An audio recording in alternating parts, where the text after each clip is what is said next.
New York. Writing terrific reviews and a strong word of mouth, the role-playing game adaptation Dungeons & Dragons: Honor Among Thieves opened with $38.5 million in US and Canadian movie theaters over the weekend, according to studio estimates Sunday, stealing the top box office perch from John Wick, Chapter 4. The Paramount Pictures and E1 release appealed to more moviegoers than many expected, a film based on a notoriously niche tabletop game to interest.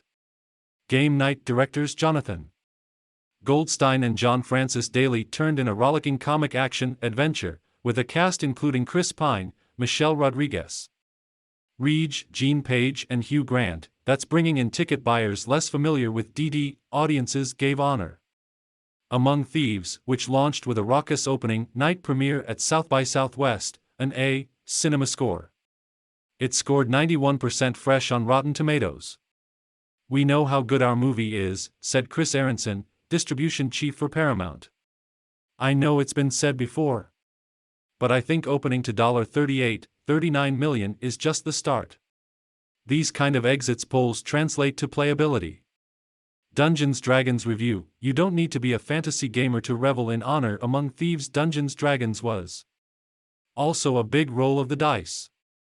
The film, co-produced and co-financed by Paramount with E1, which is owned by Hasbro, cost $150 million to make.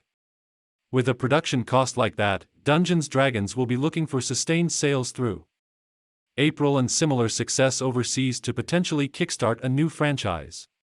It launched internationally with $33 million. The challenge with this film is convincing everyone that this film is for you, said Aronson. Jonathan and John, these guys are really talented and great collaborators. We're going to work more with them. Hopefully, this will be the start of a franchise. John Wick, Chapter 4, which launched last weekend with a franchise best $73.5 million, slid to second place in its second weekend with $28.2 million. While a sizable dip, the assassin action film, starring Keanu Reeves, has already accrued $122.8 million domestically and, after adding another $35 million internationally over the weekend, $245 million worldwide. Lionsgate has no shortage of plans for further expansion in the franchise. Along with John Wick, Chapter 4, Creed 3 and Scream 6, Dungeons & Dragons adds to a string of well-received March releases that have surpassed box office expectations and scored well with audiences. It's a streak that Universal Pictures' The Super Mario Bros. Movie will look to continue next weekend. New movies in theaters, streaming: Dungeons & Dragons, Tetris, Murder Mystery 2. While it may not be the highest-grossing March ever, this is one of the best months of March for the industry in its history, coming off of 3 years of a pandemic-challenged marketplace, said Paul Dergarabedian, senior media analyst for data firm Comscore. March is not the summer, but it's sure felt like the summer. With hit after hit, those films have helped push the 2023 box office well ahead of last year's pace, up 28.7%, according to David A. Gross, who runs Franchise Entertainment Research.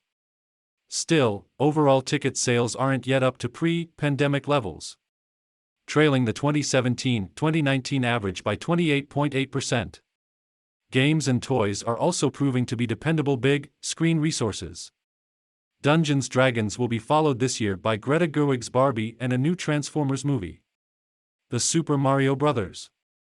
Movie is expected to extend a rising trend for the once-derided video game adaptation. Chris Pine reveals who got him into Dungeons & Dragons, plus which game gave him trauma. Dungeons & Dragons had little competition from new releases.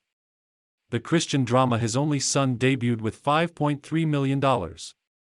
A.V. Rockwell's Sundance Film Festival Grand Jury Prize winner 8001, about a mother, Teyana Taylor, who kidnaps her son from foster care, opened with $1.8 million at 926 theaters for Focus Features.